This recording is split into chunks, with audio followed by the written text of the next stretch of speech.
那么到第二章，我也举几个例子啊。那么第二章称为下穿，下穿的同时就是对方出手啊，出击，不管你出哪个手，左手右手都可以啊。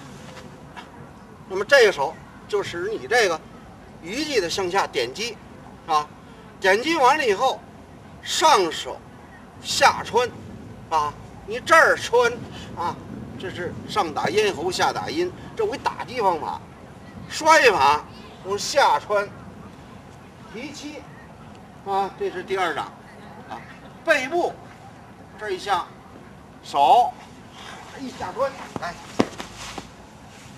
啊。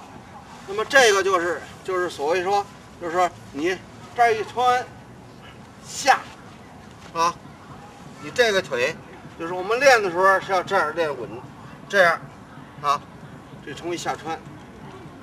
下穿的另一个意义就是这个手这一搭，你看我这手下穿，我奔这儿走，是吧？上手下拉，你看啊，那么这还是下穿。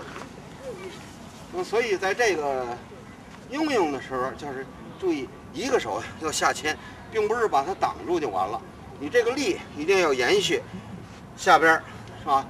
那么把这个手控制对方的脚踝或膝转关节。那么这样就不利于他的转关，而把他对方摔倒或者击毙，是吧？另外呢就是打膝，是吧？这一搁的时候上去，你看啊，要有一个打膝的动作，是吧？那么这个手如果换势，这手抬起来，这手奔这儿穿的时候，同时打膝，啊，就是膝打，啊。那么都是击打的动作，一个是呢，就是同样的把人可以击倒，可以把人击伤，是吧？那么这都属于这种。还有一种方法就是下点下插啊，是吧？那么点击脚面，点击它的裆部啊。那么这些手法都是很残酷的，是吧？咱们练习过程中不许使用，是吧？只是知道就可以了。那么这个就是简单一点，咱们把第二章的简单的这个几个动作